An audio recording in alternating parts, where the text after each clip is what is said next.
Hey everyone, this set has a very tricky name. It is officially, if I'm going to spell it all out, the Lego Batman Movie, the Riddler Racer. And it's a long name with a lot of repetition in it. Fortunately, there's not so much repetition within the set itself. Here comes the Riddler, he's a demon on wheels. Doesn't this just look like something straight out of classic Speed Racer? It really does to me. And I like it in that way. It has that late 60s, early 70s futuristic concept car kind of look to it. Very retro futuristic. I like that very much. The overall shaping is good. The build of this was interesting. It felt like it was going to be a boat for the longest time until the final details started to go on. At the front, they've used hinges to just move some window pieces downward towards the ground. It's a legit technique, and they have some yellow tinted glass pieces or window pieces for that. They use zipline elements for the side view mirrors. That was kind of clever. Speed Champion's windscreen piece used for the rear, basically the engine cover is what that is, because it is a mid-engined vehicle. And then here are the exhaust ports coming out the rear. It looks like it's got a channel style of chassis to it to give you a lot of aerodynamic downforce from the underside. It's wide, super low to the ground, very low profile tires that are wide, get a ton of traction. It really feels like it's stuck to the ground. And it was a proper build. You know, there were no large pre-built pieces involved in creating this. It's all just putting small pieces together to make something that is very truly a Lego building experience. There were 2 stickers involved in putting this together. The first one is on the front, and that's pretty obvious. That opens up to reveal a couple of weapon barrels that are hidden beneath, although those don't actually do anything. You know, they're just for looks. And then there's a sticker also for the console there in front of the driver. It's not all that visible behind the steering wheel, but it is there. This was a good idea, covering up the engine compartment, but the sides are left open just a little bit here, and I feel like this kind of becomes a little bit confusing just at the very back as to whether this is supposed to be the front of something. It starts to look like the front of something, and I think that's just my own bias from having seen this piece used as a front windshield so many times. You saw this starting to move a little bit. Well, kind of spoiled little action feature that's built into it. It has a couple of spring-loaded shooters, so the tails of those shots, those projectiles, stick out back here so you can activate them. And you know, if you try to shoot it right now, it's just going to shoot into the front of the driving compartment, so that's why they let you hinge it out and then those fire off. Now, these do shoot quite a long distance, so it's not the most effective thing for many play scenarios. Before that reached the same level at which it took off, it went over 10 feet across the room. So yeah, just a little bit of limitation there. A little kind of changes the dynamics of play with this to make it more of a long distance thing. This is nicely shaped on the underside here. They could have just left that open, but they didn't. You know, they didn't leave it just square. It's a good build. I thoroughly enjoyed it.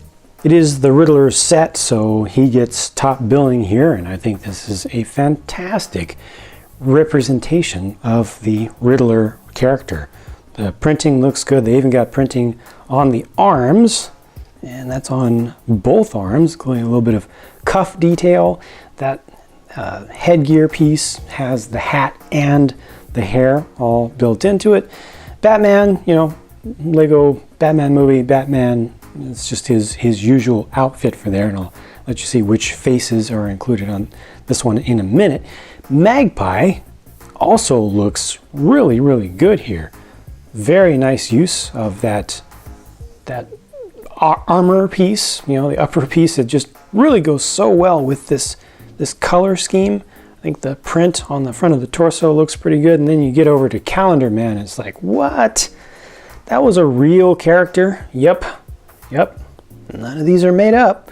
Calendar Man gets a very, very significantly printed cape piece, a couple of cape pieces actually, with the calendar style print, even the part that you can't see.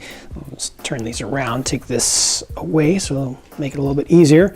You can see through that. Unfortunately, you can see through it. Maybe it would be better if that was a little bit thicker, but yeah, a bunch of numbers are all there. And let me take some of this stuff off so you can see more of really what we're looking at. Yeah, that definitely helps. Great top of the cane piece for Riddler as well, and that's in bright green, not just the regular green. And you do get more prints than you could see previously.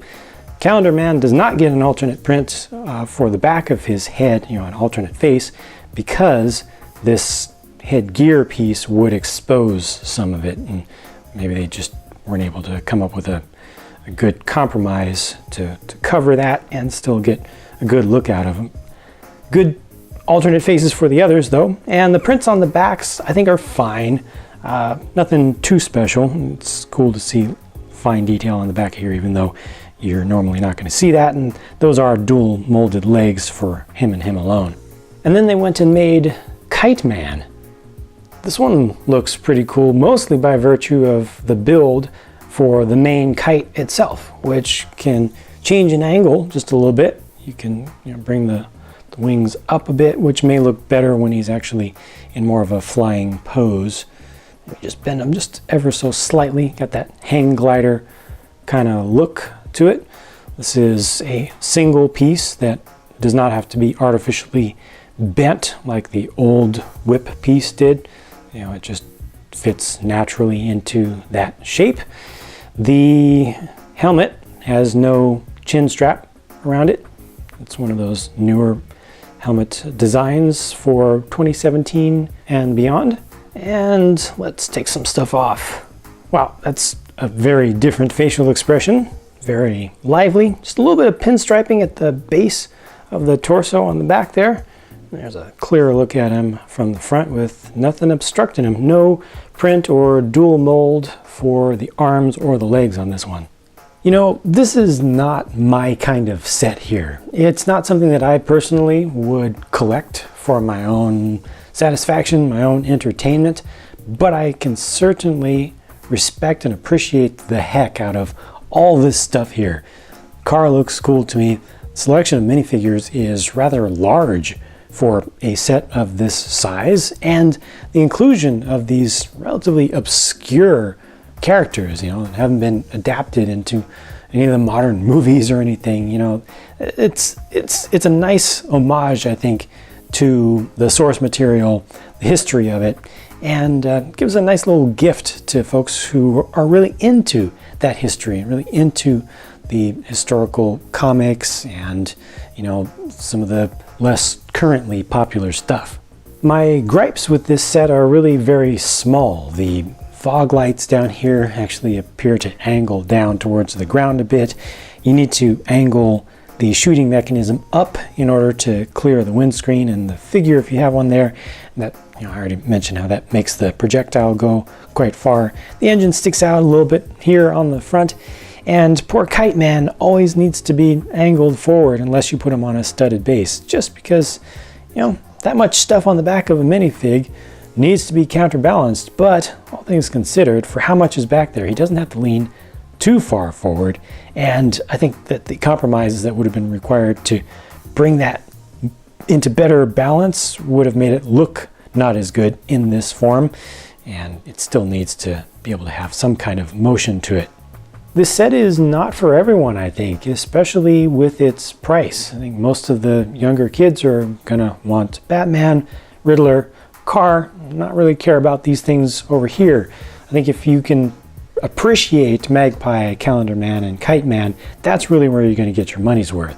So I have said my piece about this one, and now it's your turn to say yours. Let me know what you think of the build and design of the car, and about the inclusion of the obscure characters. I always have a lot of work to do, and right now is no exception, so if you want to see more videos from me, come back to my channel very soon, because plenty more are always on the way. Thanks for watching, and I'll talk to you again soon.